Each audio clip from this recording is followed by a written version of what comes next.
Good morning, everyone. Welcome to another episode of Spilling Tea. I am your host, Tiffany Daniels. And yes, folks, we're going back to that horrible world known as the JRC. But before we get going this morning, the usual disclaimers. First off, you are going to see the link to this report right there in the description box, alongside the other pertinent links to the Stop the Shocks campaign, including Autistic Hoya's massive archive on the subject and the templates, folks. You know the drill. Sign your name and click on your senator, and the ever present and very self explanatory change.org Shut the Judge Rotenberg Center Down petition. Now, folks, when we talk about the JRC, you're going to hear vivid descriptions of and catch clips or surveillance footage of peoples with disabilities being tortured and abused. If you got young children present, please use your headphones, all right? Now, I just woke up a little bit ago, folks, finally allowing myself to sleep in. So, if I stumble over any of my words, my apologies in advance, all right? We're going to where we left off yesterday. 16.8 Receipt of medical treatment, religious beliefs. Oh, I'm supposed to think they care about anyone's religious beliefs, considering they don't care about their right to privacy or autonomy? Okay, Karen. In absence of an emergency or epidemic of disease declared by the Department of Public Health, the school shall not require any student to receive medical treatment when the parent's objection thereto on the ground that such treatment conflicts with religious belief. Rating implemented, response required, no. Oh, I bet they would be fucking happy. Happy as fucking clams, folks, to deny medical attention, because that covers up their crimes now, doesn't it? Now, people, you can sit there and tell me that they're not crimes all you want to. You can say that it is court ordered, so it's okay, right? Well, the Salem witch trials and the deaths proceeding from therein were also court ordered. And if you think those were a good thing, well, you really don't have any place on my channel now, do you? Just saying. But to give them a valid excuse, in their opinion, to not seek medical treatment due to their fucking insanity treatments, well, I bet that does make them as happy as pie now, doesn't it? I bet that helps them cover up a multitude of sins. 16.9 Students with comfort care do not resuscitate orders. Oh, good God. Now, we know of 6 students who have been murdered by this school. It makes me wonder that they have this in here. How many did they claim? Well, it wasn't them. Their parents had no resuscitation orders on the kid. It's kind of horrifying to think about. The private special education school program develops a policy on the care of a child with a DNR order. Special consideration must be given to meeting child and family needs, as well as other students and staff. Rating implemented, response required, no. Again, a way to cover a multitude of sins. What can I say? 16.10 Oh God, I'm gonna probably butcher this. Menonical Disease and Vaccination, MGI, Chapter 76, S159, 105, CMR 220.700. All new students at private residential schools that provide education to students in grades 9 through 12 must receive information about meningococcal disease and vaccine, provide documentation or receipt of 1 dose of the meningococcal vaccine within the last 5 years, or qualify for one of the exemptions to immunization established by the state. Implemented, response required, no. 17.1 Transportation Safety. Who wants to fucking bet it's about protecting the staff and not the students? Anyone to vote? Anyone want to take that bet? The program develops transportation procedures that ensure the vehicles are safe, insured, and operated by qualified and trained individuals, and that students are transported in a safe manner that is responsive to the individual student's needs and provisions of their IEPs.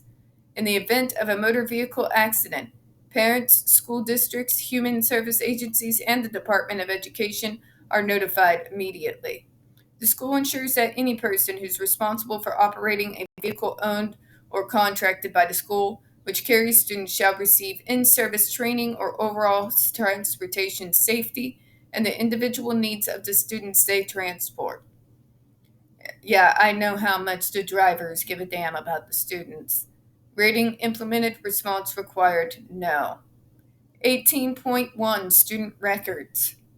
Approved special education schools shall keep current and complete files for each publicly funded enrolled Massachusetts student and shall maintain such files consistent with the Massachusetts Student Record Regulations 603 CMR 23 and MGI. Rating implemented, response required, no. Once again, folks, we got a bunch of bullshit in this report. They said they were going to talk about the concerns brought up by the New York report. I have yet to see a single one, nor have I seen any answers in regards to the food safety issues that the New York Department of Education brought up very beautifully. 18.2 Student records, log of access, and face sheet information. Student records shall be legally dated and signed by persons making entries. Individual access logs shall be maintained for each record. All records must contain log of access consistent with requirements of Massachusetts Student Record Regulations. Face sheets updated at least annually with the following information. In other words, once again, we're including information that is not pertinent whatsoever in regards to counteracting the report from New York. Name, date of birth, recent picture, date of admission to private school, name of educational case manager assigned by the public-private school program, location of residential service within facility, if applicable, and name of residential case manager or supervisor, date initially eligible for special education, if known, date of most recent special education evaluations, date of next expected 3-year evaluation, starting the expiration dates of current or not recent IEP, primary language of student, we've already known they don't care about that, primary language of student, legal status of student, if under 18 in custody of both parents, one parent specify or legal guardian specify or other, if 18 or over makes own decisions under legal guardianship, has shared role with parent in educational decisions. Yeah, I'm to believe they give a damn about the kids' decisions about their psychotic program. Right. Who wants to bet the moment that kid turns 18, if the parents disagree, if the student disagrees, they immediately file to get that kid under state appointed guardianship? Who wants to put money on it? Who wants to put money on it? Parent guardian contact information, names, addresses, home and work telephone numbers, emails. Primary language of parent's guardian. Contact information of persons other than the parents to be contacted in an emergency. Names, address, telephone numbers. Educational surrogate contact information if applicable. Notation of allergies and or any other medical condition affecting the student's well-being, e.g. seizures. Remember, they don't give a damn about that. It's funny, Massachusetts, that you think they care, considering students have died due to them not taking special look into their illnesses. In fact, when a student cries in pain due to an oncoming illness, they shock them for behaviors. Don't believe me? Look up the death of Linda Cornelison.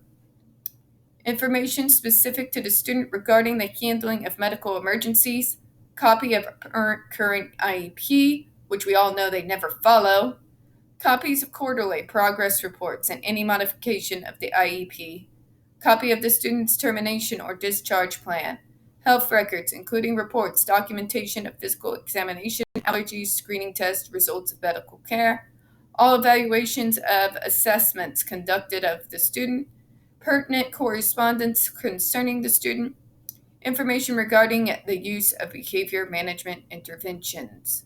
So let's go over this and we'll go ahead and close out for today.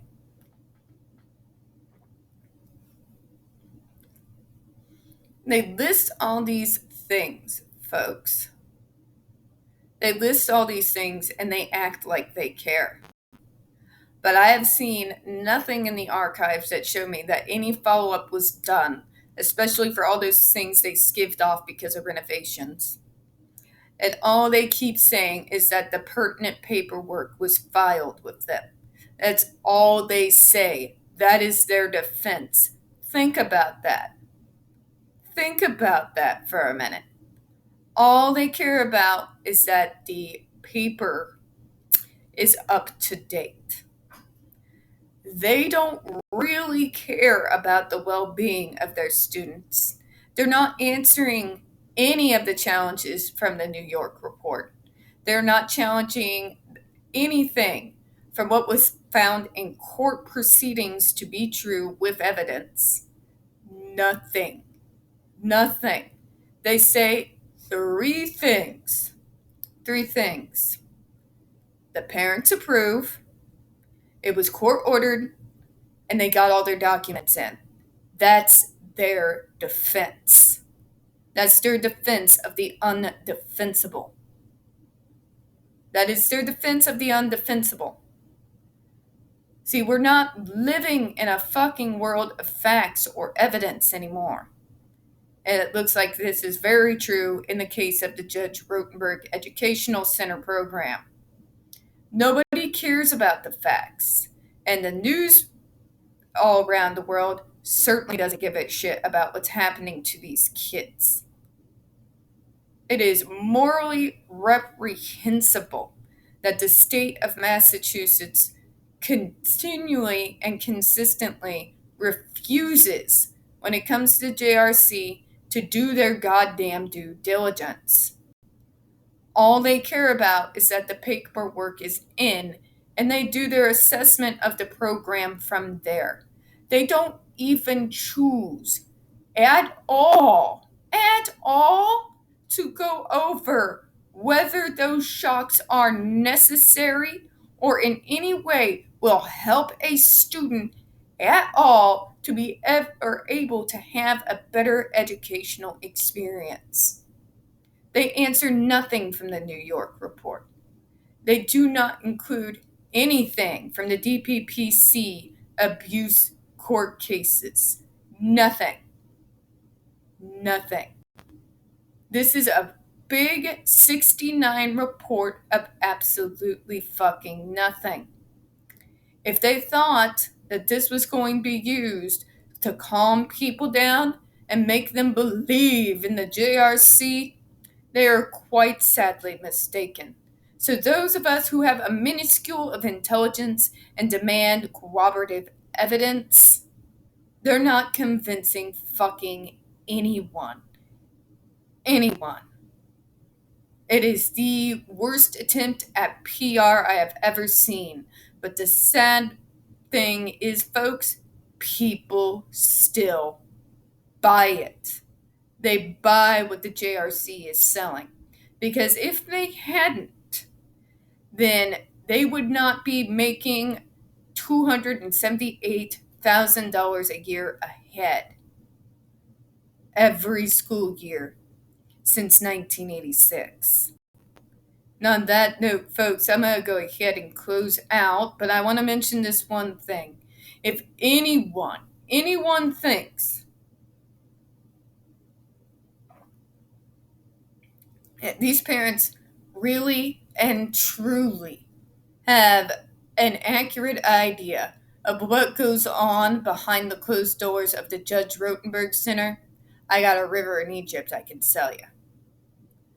Okay, now let's close out. We don't get very many views on this channel, especially on this subject, and the few that we do get do tend to get removed from time to time. So folks, please don't forget to hit that like button, hit subscribe, and don't forget to hit the comments.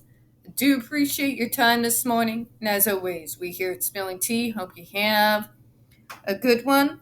There will be probably a lot of videos later. There's a lot about the JD versus AH case that I haven't been able to get to because of extenuating circumstances.